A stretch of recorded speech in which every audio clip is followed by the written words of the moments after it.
The Dead Man's Secret by Gideon Chase. Chapter 1. The Call That Changed Everything. The city never really slept. It only held its breath between crimes.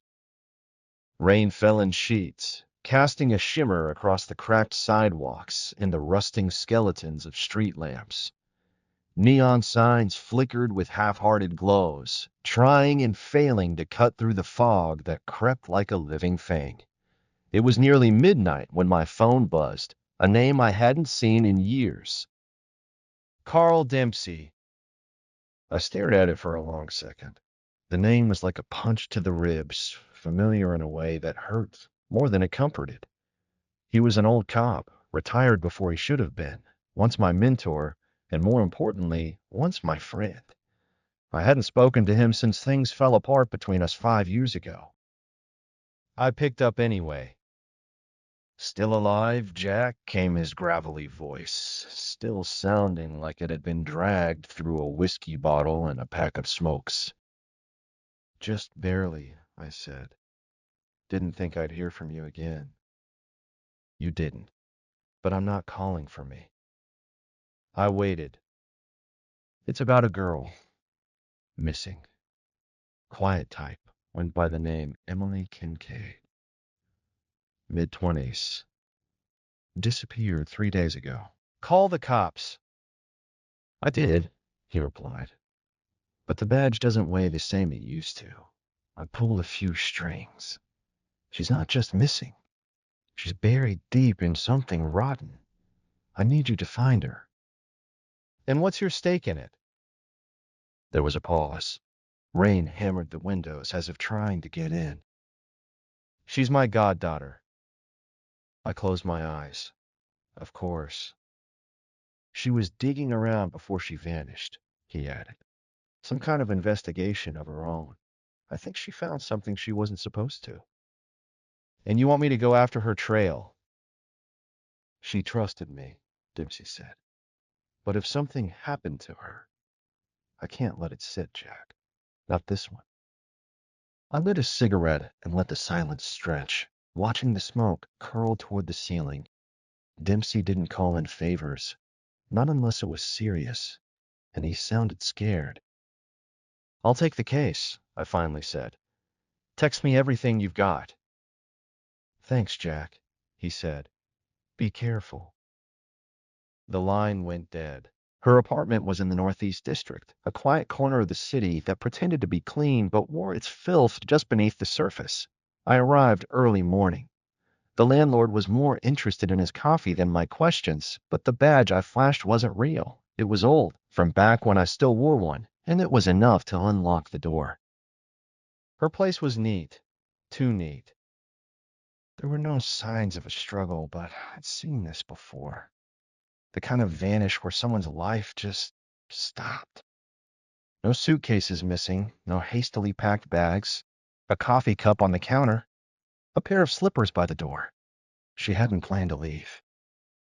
I searched her desk and found what I was hoping for, a journal. Inside were fragments of thoughts, messy handwriting, scrawled phone numbers, and clipped articles about a city councilman named Victor Langley. I knew the name. Langley was polished, clean-cut, and ambitious. Made his fortune in construction, then turned to politics. On the outside, he was a philanthropist, but the word on the street was that he'd bought half the zoning board and silenced the other half. In the last few pages, she wrote, "Something's off with Langley's deals. People are getting paid to look away. Dempsey warned me to stop. But if I'm right, this goes deeper than the council. Maybe cartel money. Maybe worse." That was dated 4 days before she went missing. I leaned back, feeling the first prick of unease creep up my spine. Langley wasn't just dangerous. He was connected. If Emily was digging into him, she wasn't just missing. She was in real trouble. By midday, I was sitting in a diner that hadn't changed its grease traps since the 70s. I pushed the journal across the table to someone I trusted. Maya Brooks, ex-reporter, now freelance, and one of the last honest people I knew in this city. She flipped through the pages without speaking. eyes narrowing. This is solid, she said finally. But if she really had something on Langley, why didn't she publish it? Maybe she wanted confirmation, I said. Or maybe someone got to her first. Maya nodded slowly.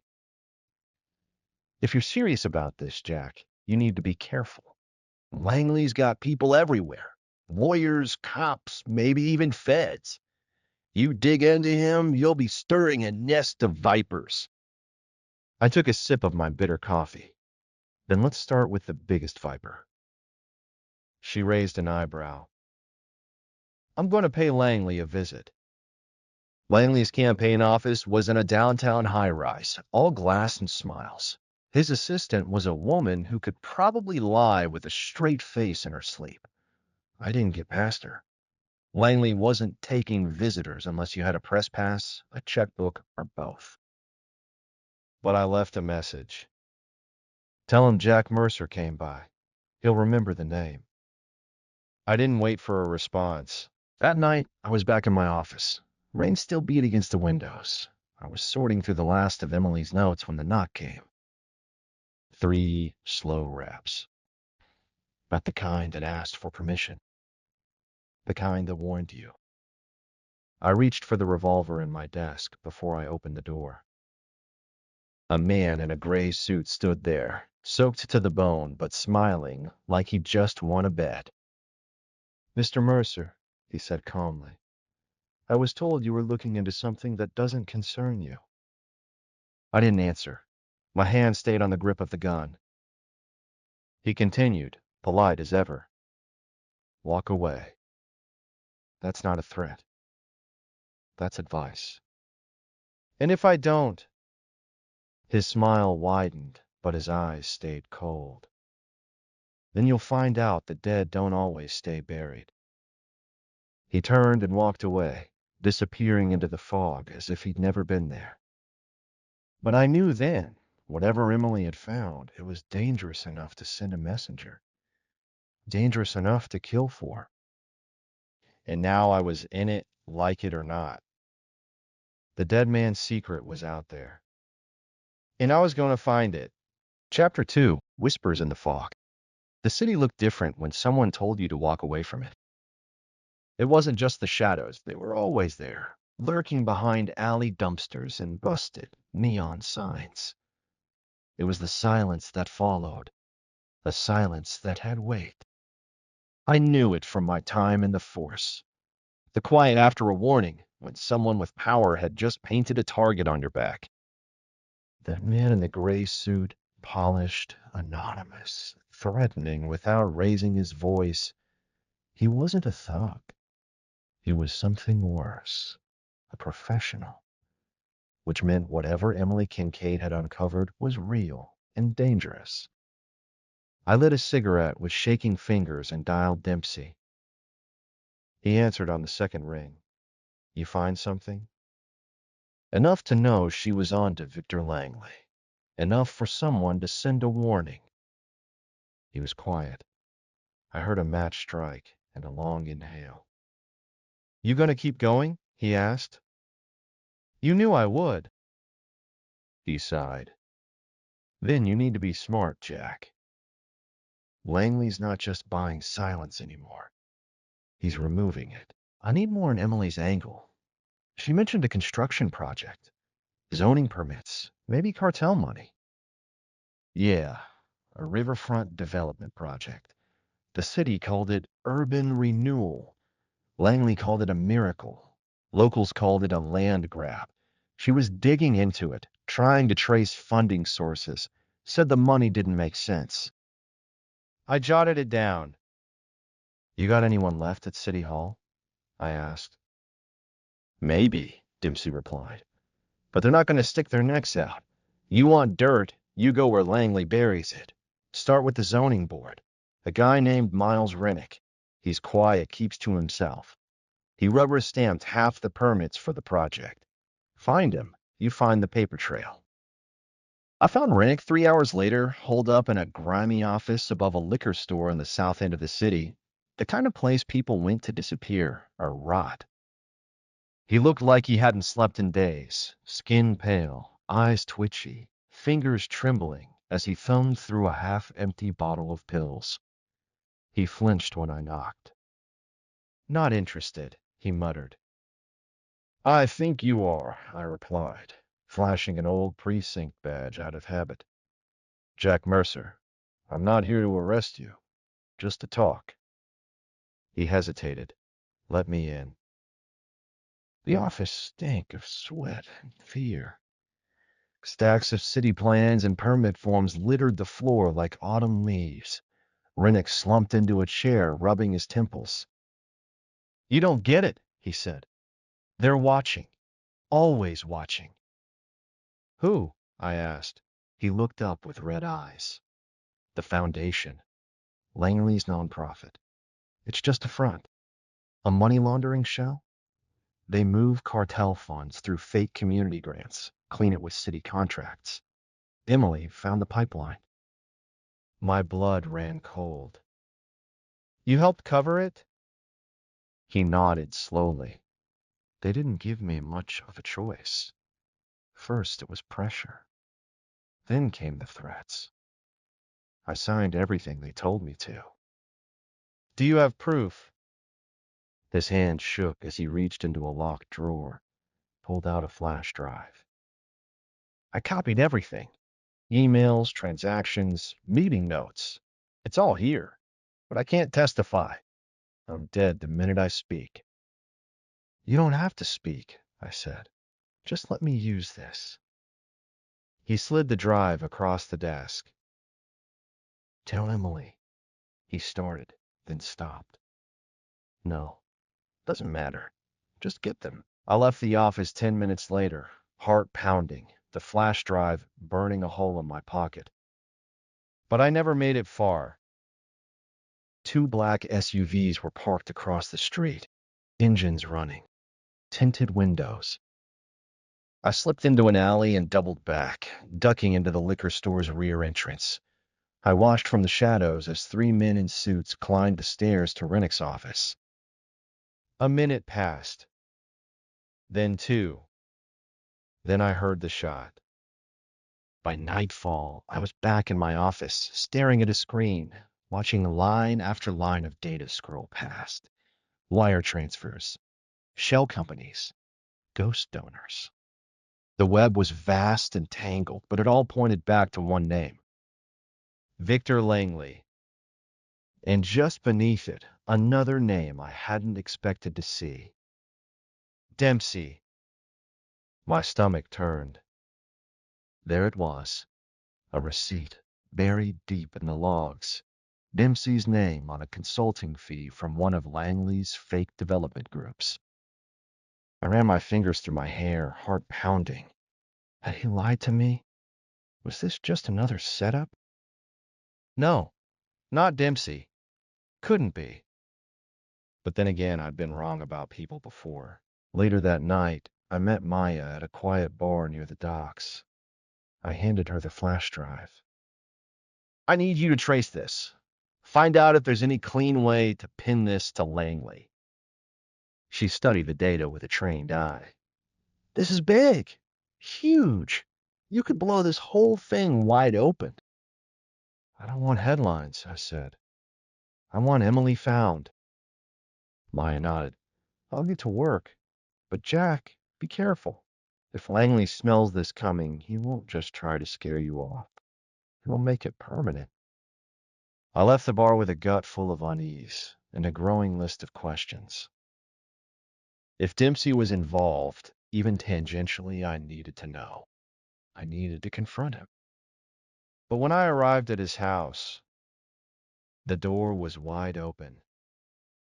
The lights were off, and the silence was heavy. I stepped inside, gun drawn, every instinct screaming. And there he was, Carl Dempsey, slumped over his desk. Dead. Chapter 3. Smoke Without Fire. The room reeked of cordite and betrayal. Carl Dempsey's body was slumped over the desk, a red bloom staining the back of his wrinkled shirt. Blood pooled around a file folder and soaked the edge of a photograph. Him and me, taken 10 years ago outside the 14th precinct, both of us laughing like we didn't know what was coming. I stepped inside, slow and deliberate, weapon raised. The silence wasn't natural. It had that charged, unnatural stillness that comes right after someone's been silenced. I swept the room with my eyes. No signs of a struggle. No smashed furniture. No kicked over chair. Just one clean shot. Execution style. A message. And whoever sent it knew I'd come looking. I holstered my gun and stepped around the desk. A laptop sat open, screen still glowing. I clicked the mouse, just static. Files wiped. Someone had scrubbed it fast. The only thing left was a sticky note on the monitor. Too close, Jack. Back off. They knew my name. They wanted me scared. They still didn't know me. I called it in from a payphone 3 blocks away. I wasn't about to be found standing over a body. Not when the body was a cop-turned-consultant with deep city connections. Dempsey had dirt on his hands. That much was clear now. But I didn't believe he'd been dirty from the start. He was too careful, too principled in his own cynical way. More likely, he'd been playing both sides, feeding me just enough while trying to dig his way out from under whatever Langley had on him. And now he was dead. It changed things. I wasn't working for Emily's father anymore. I wasn't chasing some vague hunch about missing persons or political corruption. This was personal. The next morning, I met Maya at a parking garage downtown. We traded intel in silence, leaning against the metal railing on level 3 where the wind cut through like a razor. She handed me a printed report. I went through the flash drive, cross-referenced the financial data with city records. You were right, it's a shell game. Langley's hiding cartel money in plain sight. Through real estate? Mostly. Some charity work, too. But here's the twist. Emily was about to publish. She sent a preliminary report to a news outlet. Local, low profile. I checked their servers. The story never ran. Suppressed. Deleted. But someone made a copy. I looked at her. Who? She hesitated. A guy named Julian Frost. There? He disappeared a week ago. I exhaled slowly. That's 2 people connected to Emily who vanished. One confirmed dead. One missing. And now Dempsey's gone too. She pulled something else from her coat pocket. A crumpled envelope, sealed and unmarked. I found this in Dempsey's safe house. It was buried under floorboards, taped to a hollow panel. Addressed to you. I opened it. Inside was a single sheet of paper. One name. One address. Clara Dane, 4120 Milburn Lane. I frowned. Who's Clara Dane? Used to be Emily's college roommate. She was listed as next of kin in one of Emily's older files. Maybe she knows something. But Jack, if she's alive, they probably know about her too. Then we better get to her first. I reached Clara's place by noon. A modest bungalow on the outskirts of the city, the kind of house built in a hurry and forgotten just as fast. Curtains drawn, door locked, no car in the driveway. I knocked once, then again. Footsteps inside, slow. The door opened a crack. A woman's voice whispered, "Who are you?" "My name's Jack Mercer. I'm looking for Emily Kincaid." The door opened wider. A pale woman with deep-set eyes and nervous hands stood behind it. She looked like she hadn't slept in days. "I thought I'd be next," she whispered. "Come in, quickly." Inside, Clara poured 2 cups of instant coffee and sat across from me, legs tucked under her like a child. She kept glancing toward the windows, like she expected someone to crash through at any moment. She told me to run, Clara said, the night before she vanished. Said she found something that would burn the city to the ground. Something about Langley, and someone called the broker. I leaned forward. Who's the broker? I don't know. But she said he wasn't just laundering money. He was moving people. Trafficking? She nodded. Young women. Immigrants. They disappear in the system. No paper trail. No families to look for them. Emily said it was happening under the cover of Langley's shelters. Nonprofits meant for outreach. I felt sick. They're building their empire on the backs of the invisible, I muttered. Claire opened a drawer and pulled out a battered USB stick. She gave me this too. Said if anything happened, I was to give it to someone I trusted. I don't know what's on it. I didn't want to know. I took it carefully. Thank you, I said. You need to disappear again. Farther this time. Don't tell anyone where. She nodded, eyes brimming. Just find her, okay? I will. Back at my office, I plugged in the USB. This one wasn't about finances or permits. It was surveillance footage, security cam timestamps, night vision video.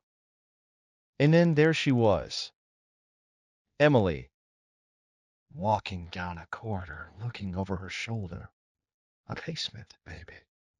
Industrial walls. Faint logo on the corner of the frame. Black hollow logistics.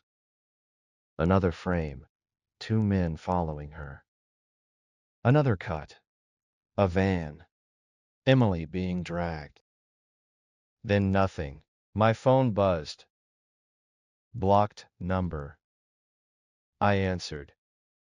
Mercer, a voice said. Calm, controlled, unfamiliar. You're in deep now. That wasn't your war to fight. Too late. Then you better be ready to lose everything. Click. I stared out the window as the city lights flickered on. I wasn't afraid of losing everything. I'd already lost it once. Now it was time to take it back. Chapter 4, Beneath the Surface. The USB drive had been scrubbed clean after the last video. No metadata, no geotags. Just a loop of that grainy footage showing Emily being dragged into a van and driven off into the dark.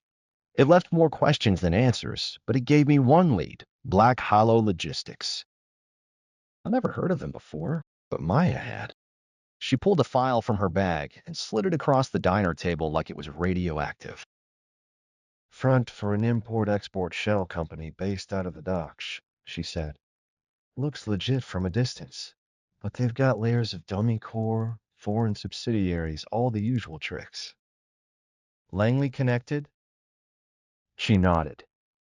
Indirectly. One of the board members used to be on his campaign advisory team. Quiet type. Former defense contractor named Preston Vell. The name rang a bell, but I couldn't place it.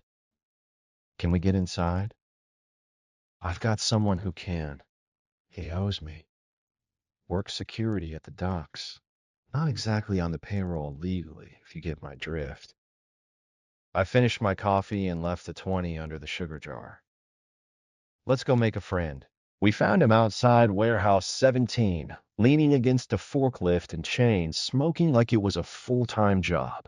Thick beard, eyes constantly scanning, hands twitchy. Maya introduced us. His name was Ray. Look, he said, I don't want trouble, but I heard whispers. People come through, don't come out. Big shipments. No manifests. No names. In these suits, man, they don't ask. They own. What kind of shipments? He hesitated. The kind that don't rattle when you shake them. Climate-controlled trucks. Always night pickups. They use Warehouse 21. You didn't hear it from me. Surveillance.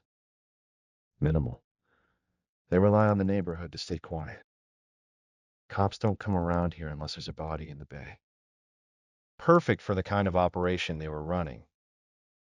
I handed him a burner number. If you see one of those trucks tonight, call me. Ray looked at it like it might explode. This place eats people, man. You should walk away. Already tried that, I said. Didn't take. Warehouse 21 was quiet by day, just a hulking metal shell painted over with rust and graffiti, but I wasn't interested in the outside. I needed what was underneath. That night, Maya and I waited from a rooftop across the street with binoculars and a camera lens the size of a rocket launcher. At 1:17 a.m., the truck rolled in, matte black, no plates, taillights dimmed. 3 men got out. One opened the warehouse bay while the others unloaded crates. Heavy, handled like they were fragile. We took pictures. At 1:31, another car pulled in, a long, sleek sedan, and out stepped Langley himself. I froze. He looked older than the last time I saw him, but just as polished, perfect hair, tailored coat, the kind of smug calm that comes from knowing everyone's too afraid to touch you. He wasn't there to load boxes. He was overseeing a transaction. After 20 minutes, the cars were gone. Warehouse lights off. Doors sealed. Time to break in? Maya asked. No, I said, rising. We follow the truck. We tailed it for 40 minutes across the city, through back roads and alleys, until it pulled up behind an old building on the west end. No signage. Brique façade. Looked abandoned. But lights flickered behind blackout curtains. Inside, through the lens, we saw a grim scene. Metal tables, cold white lights, people locked in cages. Not crates. Cages. I couldn't breathe. It was real. They were moving people. Back in my office, Maya downloaded the photos. We laid them out across my desk. Langley's face, the truck, the warehouse, the sedan, the cages. Everything we needed. Except proof of life. Emily. We didn't know if she was still among them, or if we were already too late. I stared at the wall where I pinned maps, notes, photos, my own desperate attempt to string together a truth nobody wanted to see. And then it clicked. The footage from the USB. That logo on the corner. I zoomed in on a still frame. Emily stumbling past a sign in that industrial corridor. The edge of the logo read, Property of Eastmark Medical. I dug through the stack of files. Maya grabbed her laptop. Eastmark was shut down last year, she said. But guess who bought the building? I didn't need to. Black Hollow. She nodded. It's their staging ground. That's where they're keeping her. I pulled out my pistol and clipped in a full magazine. We're going in. We hit Eastmark just after 3 a.m. No alarms. No guards. The front was deserted, but the back door had a digital lock and fresh tire tracks leading in. I picked the lock and we slipped inside. The air was damp, stale. Paint peeled from the walls. Every creak of the floor echoed like a shot. We made our way down to the sublevel. The place was half hospital, half storage unit, outdated beds, old equipment, and one corridor that had power. That was the one we took. Room by room, we cleared it. Empty, empty, empty. Then we found her. Room 23. Emily was handcuffed to a bed, eyes hollow but alive, gaunt, bruised, but she was alive. When she saw me, something flickered in her expression. Relief, disbelief, rage. Took you long enough, she whispered. I got her out fast. Maya drove. I stayed in the back with Emily, keeping pressure on a wound along her ribs. She'd been beaten, interrogated. They were looking for the names, she said, her voice dry and cracked. The buyers. The list is on another drive, hidden. They didn't find it, but they will. We'll get to it, I said. Just stay with me. She grabbed my hand. Jack, Langley's not the top. There's someone else. Someone pulling the strings behind all of it. I leaned closer. Who? Her eyes locked on mine. Then she passed out. Back at Maya's safe house, we treated Emily and locked down the building. The walls were closing in, but we had what we needed. Proof. A witness. In a name that still hadn't surfaced, the broker. If Langley was the face, the broker was the ghost. And now the hunt would turn to him. Chapter 5. The Broker. The storm outside had settled into a steady, relentless downpour, as if the sky itself was mourning what we'd uncovered. Emily was asleep in the safe house bedroom, sedated and hooked up to fluids. Maya sat near the door, laptop balanced on her knees, running silent scripts across government databases and encrypted communication threads. I stood at the window, watching the shadows shift in the alley beyond the glass. We need to talk, I said. Maya looked up. About this broker. She nodded. I've been pulling threads since she mentioned it. Every time we find a lead, it disappears. No digital fingerprints. Just whispers. Like a myth. Langley reports to him? That's the rumor. But no one's seen the broker. No photos. No real name. Just a code name and dead witnesses. Then we need someone who's not dead yet, I said. We started with Preston Vell, former defense contractor turned logistics magnate. Too careful to leave a trail, too connected to take down with one piece of evidence. But he had an ego, and egos made mistakes. I called an old contact who owed me from the days I still had a badge. He worked federal now, cybercrimes. You asking about Bill?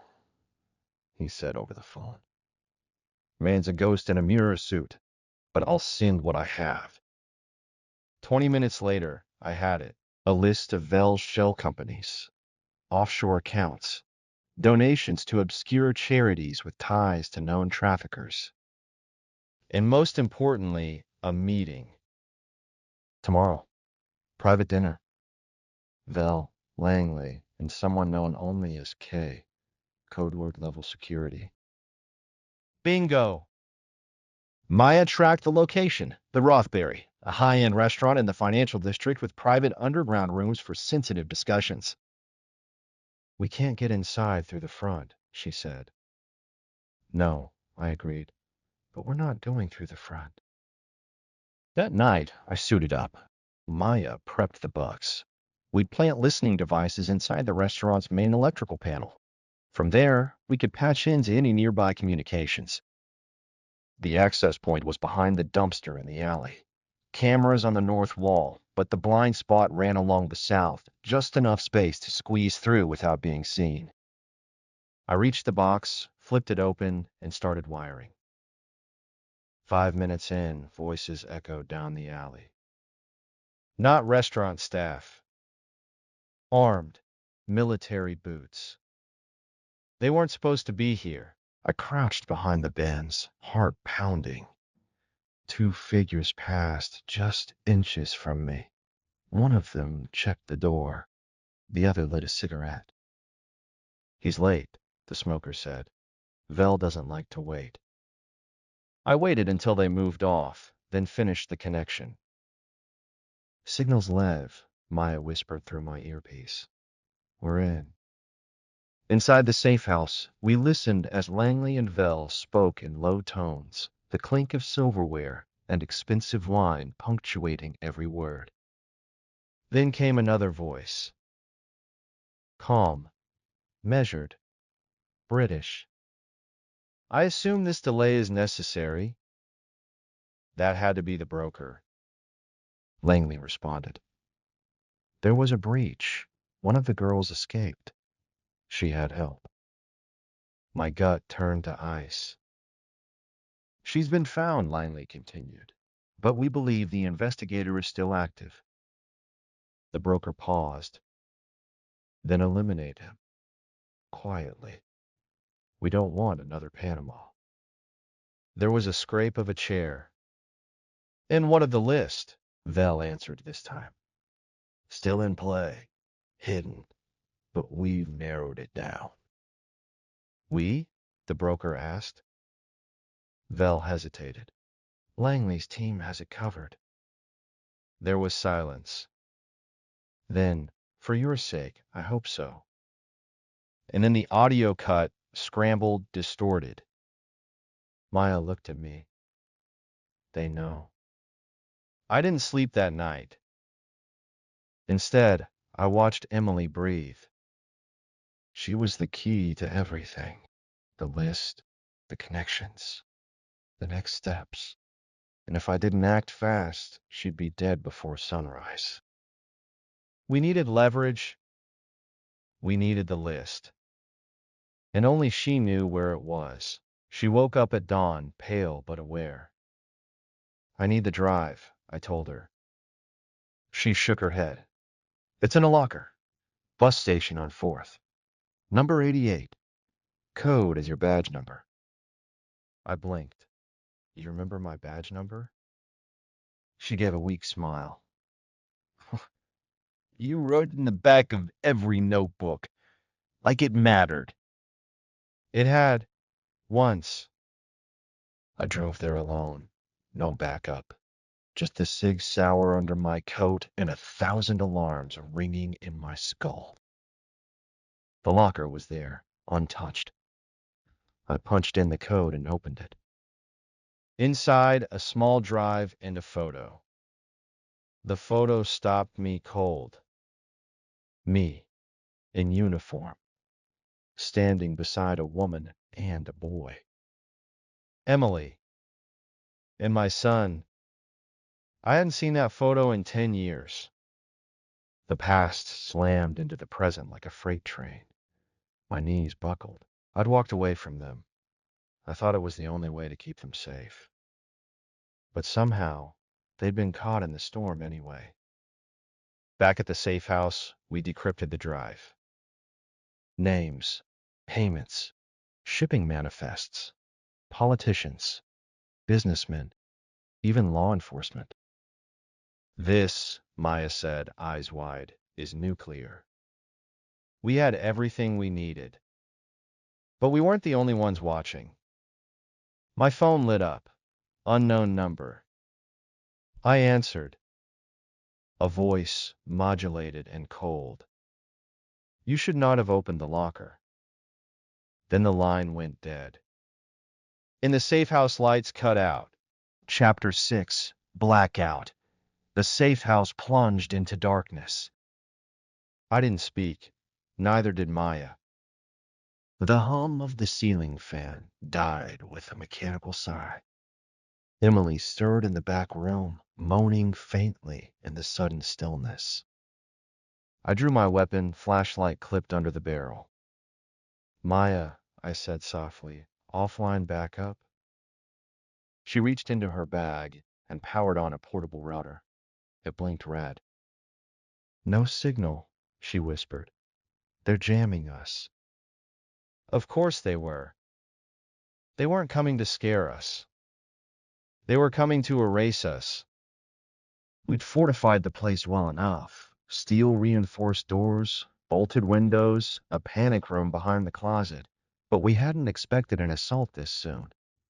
Not before we could even leak the files. Not before we could make a move. We're not going out the front, I said. Maya nodded and pulled Emily's 4 lines. She was groggy, barely upright, but aware. There's a maintenance hatch under the pantry, Maya said. Leads to the old sewer lines. I turned on the backup lights, a pair of dim red LEDs that cast long shadows across the walls.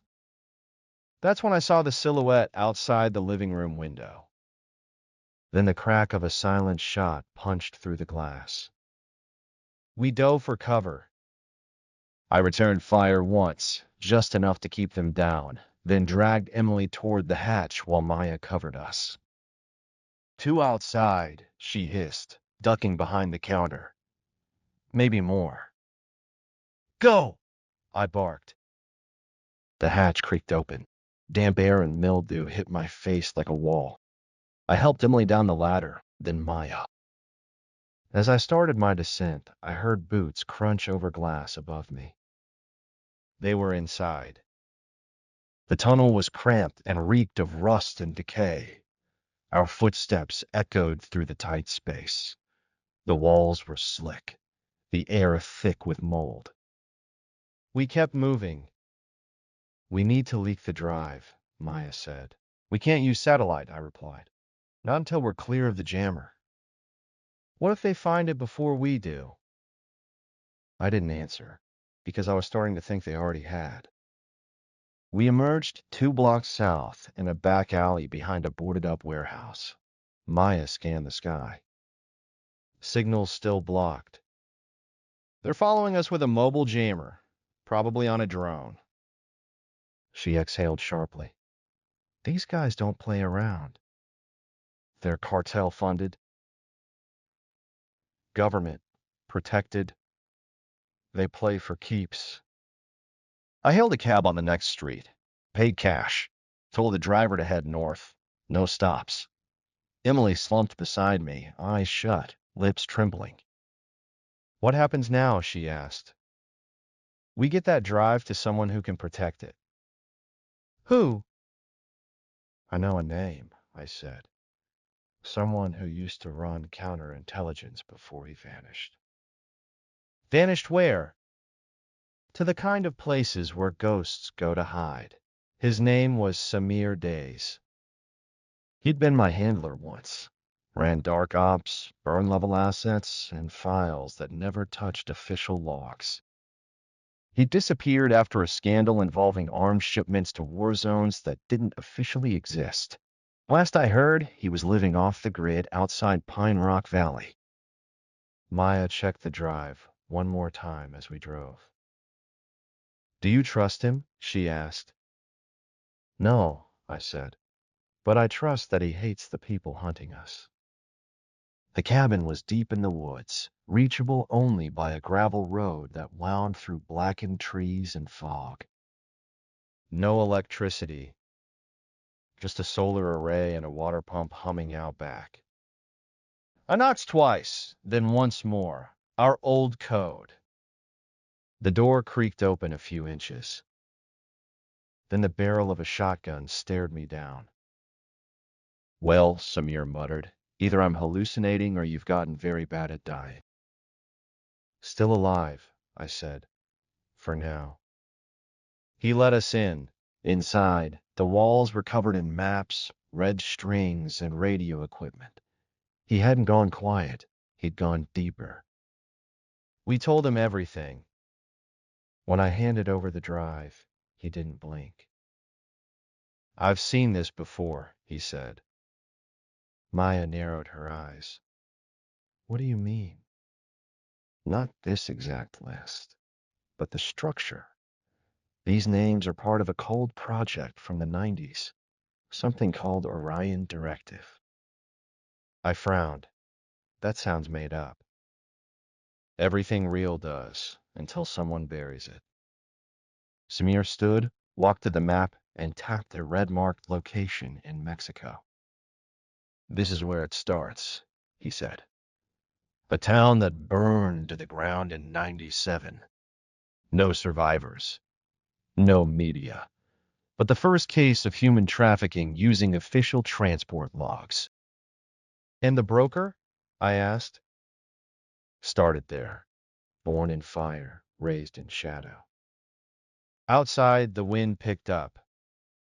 Samir loaded a sat link into his laptop, then paused. "This file goes out. and you'll be hunted for the rest of your lives. I looked at Maya, at Emily. We already are. He nodded, then pressed send. The file was routed through 10 dead channels, bouncing across countries faster than any trace could follow. It was sent to whistleblower groups, independent journalists, watchdog organizations. Within 10 minutes, the truth was out. Langley, Vel, the politicians, the trafficking. All of it. It wouldn't be long before the storm hit. The cabin lights flickered, then died. No power outage this time. Just silence. Samir looked up. They're here. I cocked my pistol. Maya slotted a fresh mag. Emily stood, shaky but resolute. You ready? I asked. No, she said, but let's do this anyway. Outside, flashlights danced through the trees. The final battle had begun. And for the first time in a long time, we were not running. Chapter 7. The Edge of Silence. The first shot shattered the window. Glass sprayed across the cabin like frozen rain. Samir dove behind the couch, gripping his shotgun tight. I pulled Emily to the floor, shielding her with my body, while Maya returned fire through the narrow slit in the wall. 3 in the tree line, she called out. Maybe more circling the back. Any chance they just want to talk? Samir asked grimly. I slid beside him. If they did, they'd have knocked. The front door creaked on its hinges as a figure approached in the open, deliberate, slow. They wore black combat gear, face hidden behind a ballistic mask. A suppressed rifle hung at their side like an afterthought. I peered through the scope of my rifle and caught the faintest glint of a patch on the uniformed shoulder, a silver triangle overlaid with a red serpent. Maya saw it too. That's not cartel. That's paramilitary. Private contractor, I muttered. Hired guns, probably ex-special forces. Then we hit a nerve, Samir added. Another crack rang out, this one from the back. Kitchen window, Emily yelled, pointing. Samir was already there, blasting through the frame. Someone screamed outside. The silence afterward was worse. I knew we couldn't hold out long. The cabin was built for hiding, not for war. They'd breach eventually, no matter how many we dropped. And the longer we stayed, the less chance we had to run. I scanned the walls for the old escape hatch Samir once mentioned, a route that led to the forest's lower ridge. You still have that crawl space behind the fireplace? I asked. Samir grunted. Yeah. You thinking what I'm thinking? I nodded. We let them think we're dead. We lit the propane tank under the stove and rigged the gas lines to a crude pressure trigger, a 5-minute fuse made from the old generator spark coil. Maya grabbed the last of the gear, her hard drive, extra mags, Emily's medical kit. Samir handed me a backup sat phone and the map. This trail will take you to an old ranger station 20 miles west. There's a car stashed beneath the overhang. Should still work. I looked him in the eye. You're not coming with us? He shook his head. Someone's got to give him a reason to stick around while you disappear. You won't make it. I stopped planning to make it a long time ago. We stood in silence for a beat too long. Then I nodded. Samir disappeared into the shadows of the living room, shotgun in hand. We slipped behind the false wall, crawled into darkness, and didn't look back. The explosion lit the night sky like a dying star. The ground trembled beneath our hands. The shockwaves sent birds screaming from trees for miles. The blast must have taken half the attackers with it. I didn't dare hope it had taken all. We didn't stop moving. By sunrise, our legs ached, lungs burned, and the forest floor was slick with dew. We reached the ranger station just as the sun cracked the edge of the mountains. The car was still there, dusty but intact. Maya hot-wired it in less than a minute. I slumped into the passenger seat, watching Emily as she slept in the back, curled under a wool blanket. "She's stronger than she looks," Maya whispered. "She has to be," I replied. She glanced at me. "You okay?" "No." "Good. Because if you said yes, I'd know you were lying." We reached the outskirts of Hollow Creek by midday, a sleepy desert town with barely a cell tower. The perfect dead zone. Maya set up at a local diner with a burner laptop. "I need an hour. If the story took root, there'll be chatter, retractions, spin, maybe even denials." I nodded. "Let me know if any names disappear." "They won't vanish that fast. Too much fire. Too many eyes watching now." I stepped out to breathe. That's when I saw the envelope taped under our car's windshield. No postage. No signature. Just one word written across it in red ink. "Stop." Inside, the note was typed. "You don't know what you've done. You think you're unraveling a secret. But this goes deeper than black sites or dirty money. Stop digging. Or you won't just disappear, you'll be rewritten." I showed it to Maya. She didn't flinch. "That means it worked." "Or that we've just made the list." She looked up. "We were always on the list. Now we're just in bold." That night, as the town went quiet, I sat by the window of the cheap motel room, listening to the wind through the broken blinds. I thought of Samir, of Langley, of the broker. The puzzle wasn't over. The file was only the beginning. A crack in the dam. And on the other side of that dam was something darker than either of us could have imagined. Chapter 8. Below the Surface. The motel room smelled of rusted pipes and cheap pine cleaner. Morning light leaked through the curtains like diluted blood, casting jagged shadows on the floor. I hadn't slept. My mind chewed on the note like a predator on bone. "You'll be rewritten." They didn't just want us dead. They wanted us erased, made fiction. Maya stirred from the cot beside me. Emily was still asleep, her arms slung across a battered teddy bear someone at the diner had given her. It struck me how calm she looked when the world was falling apart around her. "She's lucky she's young," I whispered. Maya sat up, brushing her hair back. "She won't stay that way long." Maya's laptop whirred as she brought it to life. Her fingers moved like gunfire across the keys. "Local servers went cold overnight," she said. "Our leak triggered a cleanup. Someone scrubbing names, redacting locations, burning old tracks." She turned the screen toward me. "But they missed one." It was a scanned document, low quality, barely legible. But I recognized the stamp. Department of Defense, restricted access. Beneath the heading was a name. Project Echo Valve. And under that, mine. We left Hollow Creek before noon, heading northeast toward Cardenas, a desert town just south of the reservation line. Maya traced a connection between Echo Valve and a buried facility in the nearby hills, an old Cold War bunker now leased to a private security firm.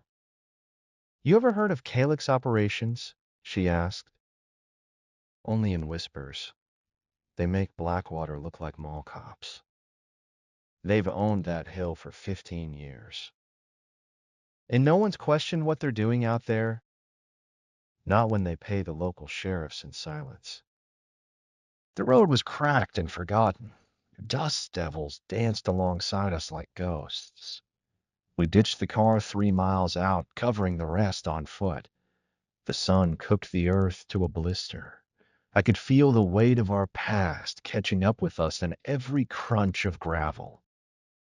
As we crested the ridge, the facility came into view, low profile, concrete and steel, half buried in red rock. A lone antenna pierced the sky. It looked like nothing. It felt like everything. Maya pulled out binoculars. 2 guards on rotation. Cameras along the north wall. But that panel on the west side, old security. We can breach it. I nodded. Then let's get inside before the past finds us first. The ventilation shaft was narrow, suffocating. Every inch forward scraped against rust and grit. Maya took point, flashlight wedged under her chin. I followed with Emily in tow, whispering quiet encouragements to keep her calm. We dropped into a storage bay, cold and silent.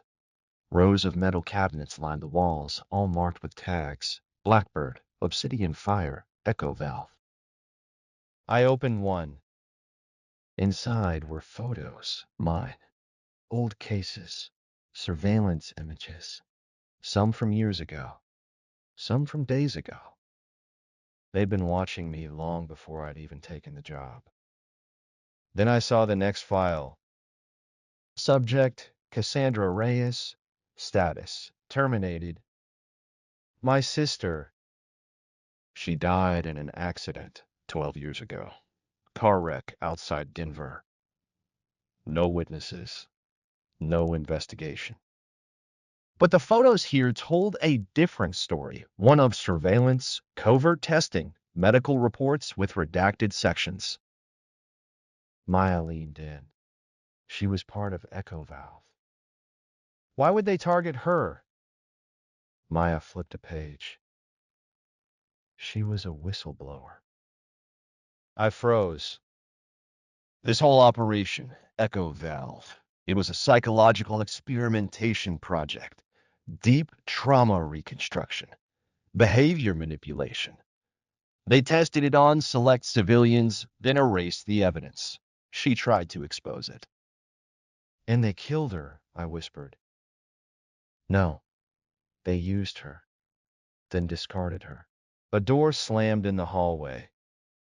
Voices, boots, radios crackling. They're here, Maya hissed. We need another way out. We moved fast, slipping into a maintenance corridor and ducking through the shadows, but every turn brought us closer to the sound of steel. They were hurting us. We reached a sub-basement, long abandoned, half flooded. That's when I saw the wall. Covered in names, in black ink. Some scratched out. Others highlighted. One was mine. Another was Samir's. A third, Cassandra's. The last, just recently added, Maya Quinn. Maya went pale. We triggered a sequence, she said. We're inside their memory vault. This whole facility's tied to behavioral mapping. They're not just tracking us, they're modeling us.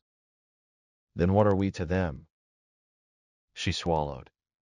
Test subjects. We found a data terminal and pulled what we could. A drive full of encrypted logs, footage, and correspondence from high-level officials, including a name I never expected to see again. Director Silas Crow. Langley's old fixer, thought dead 3 years ago. He was alive and running Echo Valve from the shadows. And he knew we were here. Alarms screamed. Doors slammed shut. Gas hissed from the vents. Maya shoved the drive into her bag. We have 60 seconds. We bolted for the flood drain, pushing Emily ahead of us. Water churned as we dropped into the runoff trench, scrambling into the dark. By the time we surfaced outside the perimeter fence, the facility was already burning.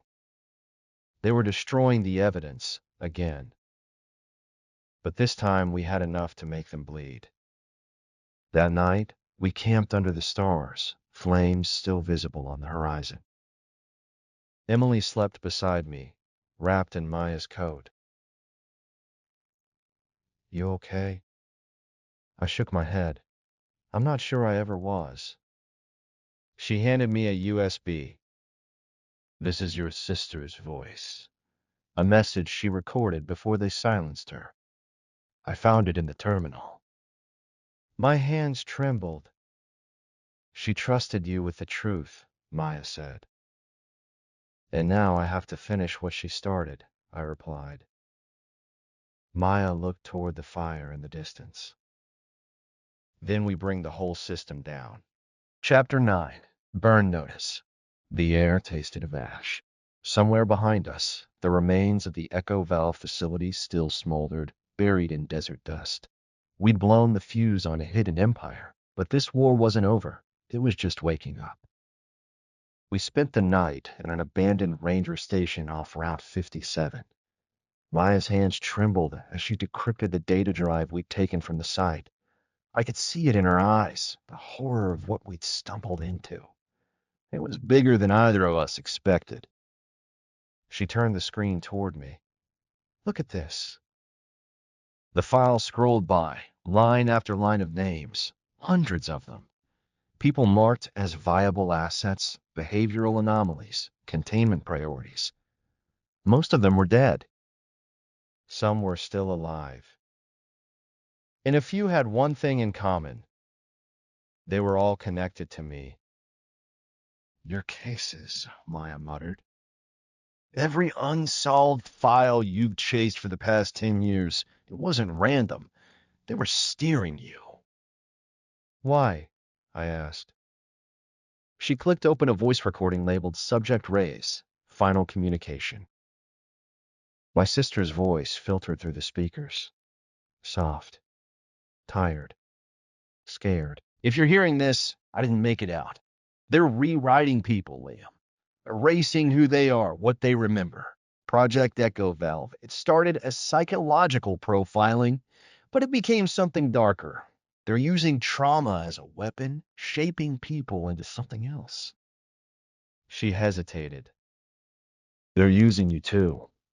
I tried to stop them. I failed. But you still can. The file ended. The room went silent.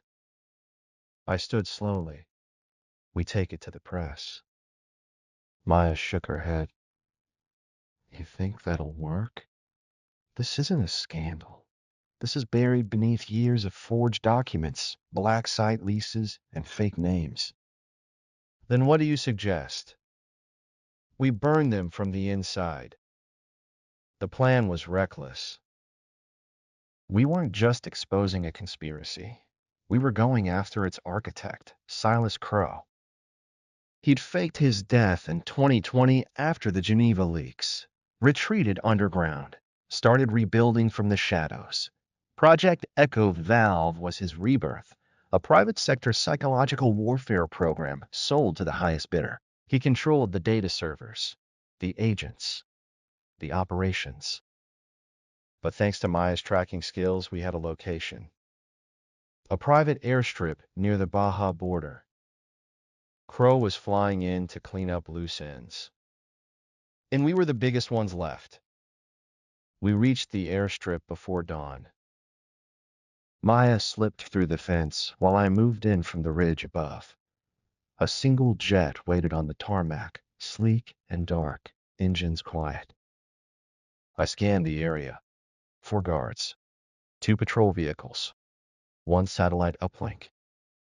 Crow wasn't just fleeing, he was purging everything. Deleting files, burning identities, setting fire to every loose thread. We were going to stop him. Maya triggered the distraction. An old fuel drum rigged to explode near the outer fence. As the guards ran, we moved. I stormed the tower while she hacked the uplink. Inside, I found him. Silas Crow. Older, leaner, but still radiating that same cold calculation. He didn't reach for a weapon. He smiled. Liam Cross, he said. Always chasing ghosts. I leveled the pistol. You buried my sister. She volunteered, he said calmly. She wanted to change the system. We gave her the means. You twisted her. She was the prototype. Just like you. That stopped me. He stepped closer. You ever wonder why you survived so many cases that should have killed you? Why your instincts are just a little too sharp? We trained you, Liam, long before you ever got your PI license. I couldn't move. Your echo valve's masterpiece. We just never told you. Maya's voice crackled in my earpiece. Liam, the uplink. He's transmitting a kill code. He's going to erase everything, including our copy. Crow reached for the keyboard. I fired. The shot hit his shoulder, spinning him against the wall. He snarled, lunged, but I was faster. Another shot dropped him. This time, he stayed down. I raced to the console, yanked the drive Maya had rigged, and jammed it into the tower's mainframe. It caught, uploaded. The virus kicked in. We weren't erasing files. We were exposing them. Every last document. Every operation. Every lie. Broadcasted to a dozen dark web nodes Maya had seeded hours ago. It was over. We left the airstrip in silence. No police would come. No one would ask questions. But the truth was out there now, and someone would dig. Maybe enough people would care. Maybe. That night, Maya played Cassandra's message again. Emily listened too, quietly, curled up beside us under a blanket of desert stars. I looked at them both. We had nothing left to run from. Only something left to fight for. Chapter 10. The Truth in the Dark. The storm had passed. The stars above us gleamed cold and indifferent, suspended in a universe that seemed vast and uncaring. We were alone, standing on the edge of a world that had just been tipped off its axis. The plane had crashed in a slow, calculated descent into chaos, and now the wreckage was scattered across our lives.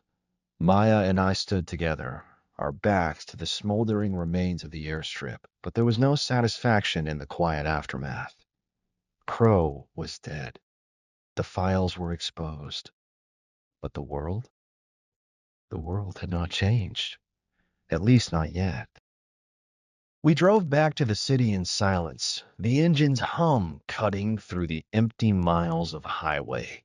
Emily sat next to me, her face pale, eyes still processing everything she'd seen, everything she'd learned. But even she knew there was no going back. The world we had uncovered wasn't one of government conspiracies, of powerful men pulling strings behind the curtains. It was something much darker. A system of power that extended into every corner, a web of corruption, brutality, and lies that had infected the very core of society. It was there in the faces of those we trusted, in the corridors of justice, in the people who stood to gain from every secret that had ever been kept. And they weren't going to stop. Where do we go now? Maya's voice broke the silence, strained with exhaustion. The truth had come crashing down like an avalanche, and now we had to pick up the pieces. We keep moving, I said, turning the car onto a side road. The city loomed ahead, but it felt miles away. The familiar streets were suddenly foreign, like they no longer belonged to us. The files are out there now. The world will find out, but not yet. You're not done, Maya said. There's still someone behind it all, right? Crow was a pawn, I muttered, gripping the steering wheel. But he wasn't the end. There's a bigger player behind the curtain, someone still pulling the strings, keeping the machine running, and they'll come after us. I saw Maya's eyes flash with recognition. You're not going to stop, are you? She asked, half smiling, but there was no joy in her voice. I didn't answer at first. I just let the question hang in the air, heavy with everything we'd been through. I can't. Not after everything we've seen. The system will never change unless we expose it for what it is. There's too much at stake. Too many lives tangled up in this web. I slowed the car as we neared the old apartment complex. The one where I used to live before everything had fallen apart. It was a ghost now, just a place of my past. But it felt like the only place to go. Are you sure you're ready for this? Emily asked softly, her voice barely a whisper. Ready for what? I replied, turning off the engine. After everything. After Crow. After her, she said, her voice faltering slightly. Are you ready to face what comes next? I turned to look at her, really look at her. The girl who had been drawn into this storm because of her own hidden past. The girl who had watched as everything she'd known had turned to dust. The girl who had, in the end, proven to be the only one I could trust. I'm not sure anyone can be ready for what comes next, I said. But I'm going to fight, Emily. Because if we don't, no one will. Maya climbed out of the car, her silhouette framed by the streetlights. I'll help, she said. But I'm done hiding. I nodded and followed her. We walked inside the building and up to the rooftop. It was quiet, dark, the city below us a maze of lights and noise. It felt like everything had changed, and yet nothing had changed at all. We had a new mission now, unfinished business. We weren't going back to our old lives. Those had died along with the secrets we had unearthed. Emily stood with us, her arms crossed over her chest. She was learning how to carry the weight of what we'd all been through. Slowly, she was becoming something else, something stronger.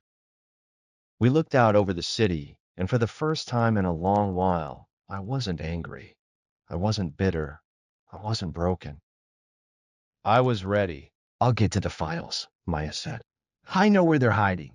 Crow had backups all over the place, and I can track them down.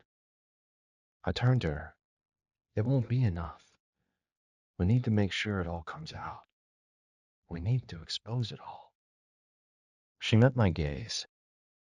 And we will. But this isn't a battle you can win alone.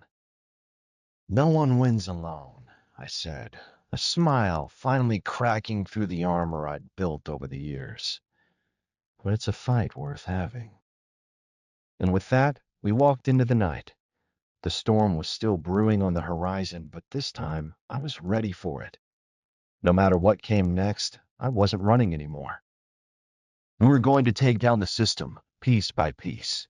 And when the dust finally settled, when the lies had been burned away, maybe, just maybe, there'd be a sliver of truth left, a chance for redemption. But that wasn't why we were doing it. We were doing it because the world deserved to know the truth, no matter the cost.